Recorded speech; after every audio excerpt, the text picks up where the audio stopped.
50% of single people in America have tried online dating or dating apps. The internet was the #1 place to meet a first date last year. That is according to the annual Singles in America study by Match Group, the world's largest subscription-based online dating company.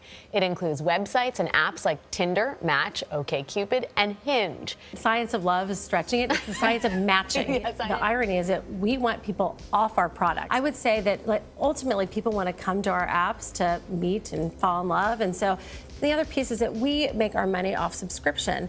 95% of our revenue comes from subscription. There's a lot of evil corporations out there in the world. The pursuit of money leads people into some truly terrible places, and in almost every industry of the world, the companies at the tippy top get there through destruction and evil. I'm not saying this out of some higher-than-thou anarchical hatred for capitalism, it's simply just an unavoidable fact of life. Shit people exist to do shit things out of a desire to make themselves feel better, and nowhere is this more prevalent than with Match Group.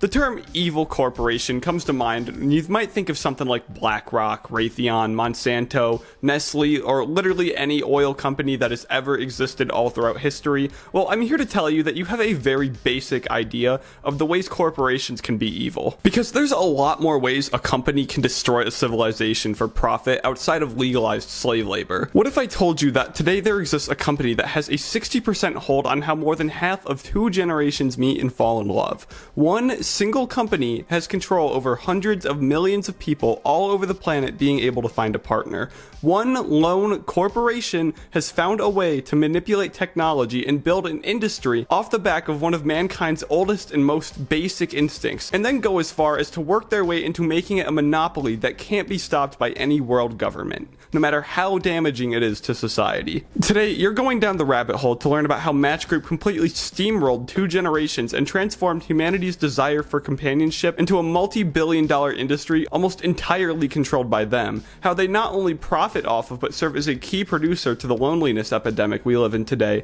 and how no one can do a damn thing about it. Before we even get into the story of Match Group's rise to the supervillain megacorp they exist as today, I want to do a little prefacing here. Number one, I like to try and have a little bit of fun in almost all of my videos, no matter how awful the subject has to be on, but the more I kept writing the script, the less really I want to be funny today. I truly believe this to be a massive problem facing Western society, and one that next to no one really understands the full complexity of, not even me, and you'll see why later. When I said this is a rabbit hole, I meant this is a rabbit hole. As of 2023, Match Group owns over 45 dating apps and websites, the biggest of which being Tinder, Match.com, Meetic, OkCupid, Hinge, Plenty of Fish, and Our Time. The only 2 other giants in the dating app industry are Bumble and Grindr. Everything in that entire industry that has a sizable user base is dominated by Match. But how did they become this monopoly? Why does it matter? And is the situation that Match Group put Western society in truly hopeless? Our story begins with a man named Gary Kremick, who founded Match.com back in 1985 as a way to form a cleaner dating website compared to all the alternatives that existed back then. And at that time, it served this purpose very well. Match.com was a paid service which massively contributed to dealing with the problem of fake ads and users looking to only use the dating websites as a means to find casual sex. Which, when you now look at Match's big superstar Tinder, something clearly went tits up between then and now. Our boy Gary remained as the top dog of Match till about 1999 when it was acquired for $50 million by a man named Barry Diller. Our boy Gary truly serves as a textbook example of a dot-com bubble king. Before becoming CEO of Match, Diller was an entertainment executive at Paramount as well as having launched the Fox network. One of the biggest things Diller did in his time at Match was his massive contribution to the normalization of online dating, being the one in charge when Match rolled out their "It's okay to look" tagline and ads helping to bring online dating into the mainstream, which very much worked out well for them. All of Match's success after 10 years led Match into baby's first corporate acquisition in 2009 when they acquired People Media, and at the time big dating site conglomeration, allowing Match to swallow a big part of the e-dating industry at once. And ever since then, they have not taken their foot off the gas when it comes to swallowing up their competition. 2009 is also the year Match.com became Match Group, showing an even bigger commitment to becoming an e-dating industry titan. Following up on their People Media acquisition, they acquired Meetic in 2010, this being an important acquisition as Meetic was very popular in France and allowed Match Group to really start growing in Europe. However, in 2011, they faced their biggest competition at the time, OkCupid. And if you have a memory longer than a goldfish, you might have heard me say say how this one ends earlier. OkCupid, while independent, was the biggest threat to Match.com because they took a completely different approach to gaining new users. While Match.com costed $30 to use, OkCupid was free, and they loved to let people know that in their advertising. And you know, Match Group didn't really exactly like all of the slandering OkCupid was throwing out, so you know, they just bought them. Their next big victim was Plenty of Fish in the mid-2010s. Now, it's important to note that Plenty of Fish was an SEO master, and if you're not a terminally online loser and don't know what that is, it's search engine optimization, meaning that in this case, people looking for dating websites would get recommended Plenty of Fish before anything else. Where do you think this is going? Actually, this one's kind of funny. The dude that owned Plenty of Fish made it very known that he wasn't willing to sell his site, so the CEO of Match took the former owner of Plenty of Fish out to dinner, and by the end of the meal, Match owned Plenty of Fish. See, all it really takes is a good meal and you can get anything you want. Sex, an industry monopoly, what's the difference these days? After this acquisition, Match owned 4 out of 5 of the big e-dating platforms in America. So there's this one of Match's platforms, the kind of important one. You could call it the elephant in the room. We haven't gotten to them yet, but we will now. Tinder was developed internally by IAC and Match, and in its early years in the 2010s, the primary goal of Tinder was to grab as many users as possible over making any money. But Tinder was still intended to be a money machine. Match was just having to wait for the right time to really unleash it. That time being when they went public as a company. Tinder became profitable through what the company internally called superpowers. These being Tinder's in-app purchases like Profile Boost and Super Likes. Match obviously knew people were willing to pay stupid amounts of money to find a partner. We're gonna put a pin in this like very briefly in our little Match's rise to a monopoly story so I can inject a little bit of philosophy. Obviously, this is a great business strategy, but like, could it ever be morally acceptable for a corporation to put a price on people finding love? And I know this can be hit back with it's their service and they can charge whatever they want for it. If you don't like it, don't use it. But Match has done everything in their power to force this product on society, and it worked. 50% of millennials and 55% of adult-aged Gen Z use dating apps, and odds are it's a Match product because they swallowed up most of their competition. It's not like people even want to use these products either, as most people are just fed up with online dating. Match infiltrated our culture. They're parasites. There definitely are some outside factors that played into making younger generations see dating apps as the way to meet people, but Match really promoted this antisocial bullshit. Really, like, our dating apps, Match products, not antisocial, providing a more comfortable alternative to going out in your community to meet someone and fall in love with. They're taking an important part of human development out of people and then proceeding to make billions off of this. Alright, enough red pilling. We'll get back into that later though, trust me, there's nothing I love to do more than that. Back to our story time. Where were we? So Tinder starts rolling out their in-app purchases. Tinder had no point in monetizing if they didn't have a user base, which they now had. So how'd they get it? Well, that comes from a little thing called gamification. Gamification is essentially turning something into like a video game. Match products, in this case Tinder, does this with the swipe, limits on how much you can play, and eventually the superpowers being the power-ups. I've used a lot of quotations this video so far. Like literally, I put these quotations in the script so I remember to do them. It's really funny, honestly.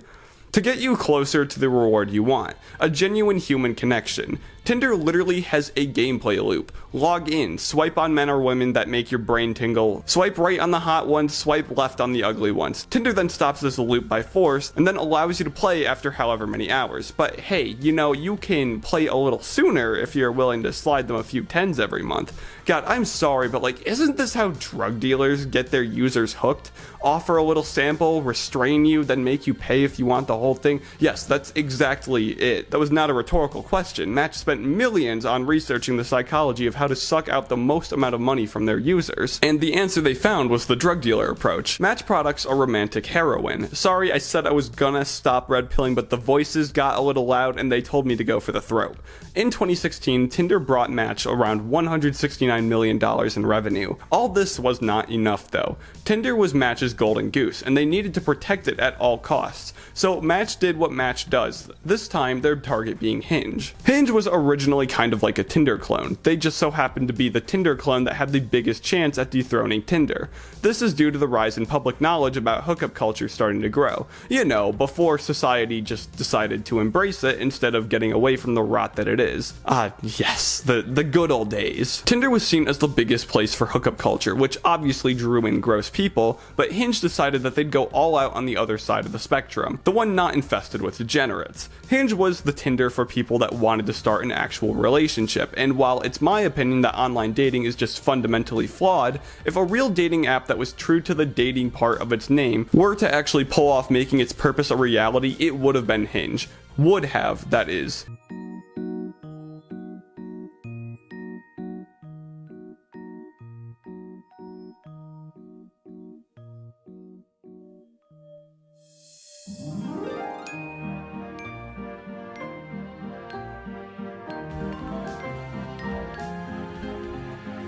Yeah, Match gobbled them up too. We're not allowed to have anything good in our little postmodern dystopia. Ain't late stage capitalism a bitch? Hinge still tries to act like an anti-Tinder, but Hinge uses like all the same monetization tactics that Tinder does. It is so fucking over, man. Fast forward to today, and the current CEO of Match Group is a guy by the name of Bernard Kim. Fun little fact about Kim, he used to work as the CEO of Zynga, so he knows quite a little bit about gamification. I lightly touched on gamification, but I want to dig a little deeper into it. Gamification is the things that make dating apps addictive. Let's use an example that I bet a lot of us 16 to 23-year-olds can relate to. If you're older, sorry if this one goes over your head. You know how in Clash of Clans... That's my example here, it's Clash of Clans. So you know how in Clash of Clans, everything you do is time-gated? Training your troops, building and upgrading your village, all that stuff is something you have to wait for. But our little monkey brains really like when stuff is done fast, so we can get our little gratification hits. Clash of Clans allows you to skip this wait if you have the gems to pay for speeding things up. And how do you get these gems? The game provides you with a really small amount of them every now and then. But the way you get the most of them is through spending real money on them. Match's products work the exact same way. Not getting any matches? Sick of waiting like 12 hours to keep swiping on people? Simple. Pay Match a little bit of money every month and they'll take your limits off and let you keep getting that dopamine hit of swiping right on all the people that tickle your brain the right way. That little not getting any matches part, let's dive a little deeper on that. So we already established that people who pay for stuff like Tinder subscriptions get shown to more people. That's an inherently bad thing, and here's why. We don't know much about the way Match's algorithms work. They're corporate secrets, and if that info were to ever get out of the company, the Matches, they're gonna have to gobble up a lot more competitors then to stay afloat. Almost everything we know about the algorithms Match Group uses is surface level stuff that we can observe or stuff that's been brought to life through legal battles. But the public has next to no idea how the algorithms that determine the most popular way for the current generations to look for love work. But what we do know is that the amount of people that would swipe right on your profile has some impact on how you get shown to other people. Kinda like how if more people click on a YouTube video, it'll get shown to more people. Except one's an inanimate piece of entertainment media and the other one's a living, breathing person with thoughts, feelings, and opinions. Something that's also pretty easy to infer is that a paying user showing up more is going to take the place of a normal person not trying to spend any money on Tinder, pushing them down even more. Match took pay to win to an incomprehensible extreme. This being pay to actually find someone you like. So we know how Match's story goes now, and from what we already have gone over, it's easy to label them as something like a monopoly, because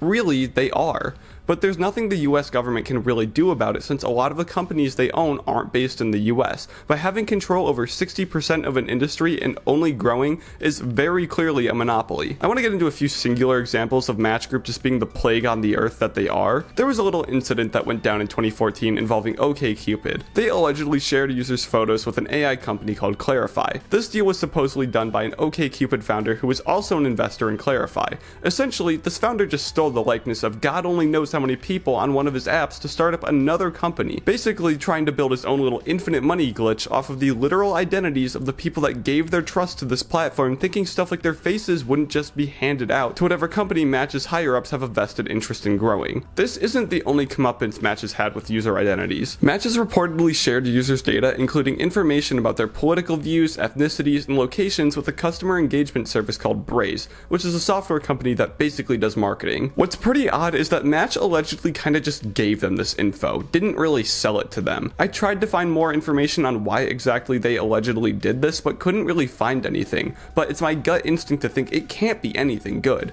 I mean, like, selling user info is bad as it is, but just giving the stuff away, no. That doesn't happen for free. Information is more valuable than oil. I wish I could find out and share why this allegedly happened, but I really just can't find anything more than Match allegedly doing this. Gut says the reason cannot be anything good though, especially with how Match operates as a business. Match Group has been in one too many issues involving user privacy to be considered anything safe for use. They know things about us that we don't know they know. Like, we all should be aware that social media companies have a shit ton of information on us that they collect through the content we consume on their platforms. If you didn't know this, hi, welcome to the internet. But with Match, it's almost an entirely new beast. We willingly give social media companies stuff like our age and gender, then the rest they sweep off the types of the content we engage with. But e-dating platforms, specifically Match because they fucking own most of them, and even more specific with Tinder, these are the things they ask you to show them. Forewarning here, this list is obsessively long. I really wanted to hammer in the point here. We knowingly hand over information about our sexuality, age, race, gender, religious beliefs, political beliefs, height,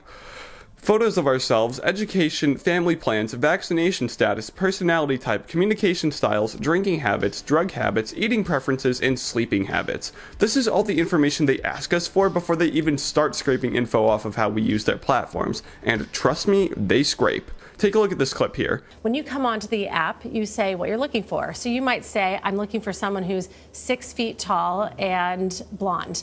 But then once you actually are on the app, you start reaching out, connecting, going on dates with people who are short and brunette. Right. And so what we do is we start to adapt what you say you want and what you actually really want are two different things. So our algorithm in this case starts to adapt much more on your behavior. It's not like all this information they're asking you for is super optional either. Tinder will give you a percentage meter of how complete your profile is, and if your profile isn't as complete as it could be, you don't get recommended to others as much. Don't complete your profile, don't get recommended, but if you complete your profile, you risk having even more of your personal information than even something like Facebook has on you getting sold or given away to all sorts of corporations by this ungovernable monopoly whose warpath never stops. Seriously, their warpath has not stopped. In 2022, a small dating platform called Muzzmatch, I wonder if you can guess who their target demographic is, anyway, they were sued by Match for having the word match as a part of their name. Muzzmatch lost the case and had to rename their platform to Muzz, because I guess Match Group just happens to own the word match now. What's even funnier is that a few years before this, Match Group was already in contact with Muzzmatch,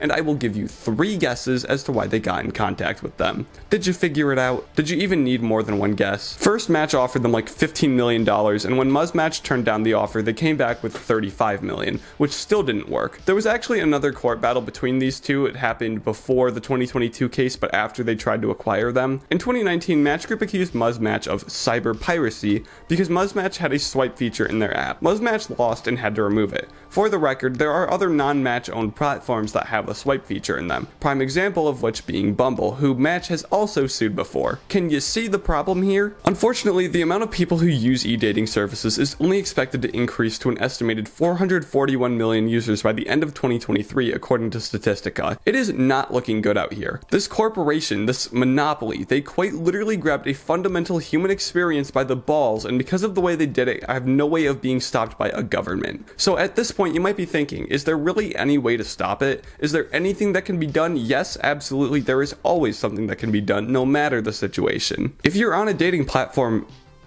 leave.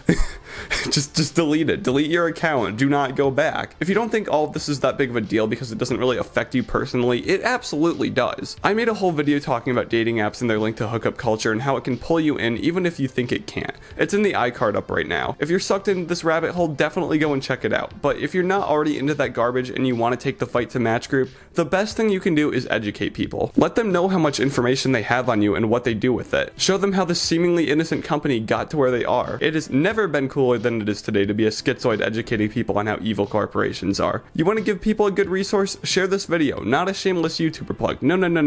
I am insane, and my honest to God goal is to knock this corporation down a peg or two. Like, literally, to try to get the point across. This is the 4th time I am recording this, last 10 minutes of the video. I'm losing my mind. I just keep messing up with it, but I'm still going through because I simply just have so much hatred that I need to take out on the world. The only goal I have here is to make the mental hell I live in everyone's reality. Really a good and honest goal if you ask me. But yeah, that's the video. Match Group has a chokehold on the way millennials and Gen Z fall in love, and for decades have used ruthless business tactics to stay ahead of their competition, no matter how many lives it destroys, whether it be the lives of the people that work for Match Group, because fun fact, the founder of Bumble used to work for Tinder and is actually a founder there, and we know how this exactly ended, or the hundreds of millions of users that Match drains of their money, personal information, and emotional well-being. And since a government can't stop them, the only way to possibly stop, or at least slow them, is to spread this information to as many people as possible and get them off Match platforms, and hopefully back into dating how literally every generation before us did. But anyways guys, that's it from me. If you really like this video, a like and a subscription would seriously help grow my little channel and allow me to make more content like this. The sooner I get to quit my day job and spend more time scaring the hoes online, the better. So why not help by clicking those two little buttons? Alright guys, God bless you all and have a great day.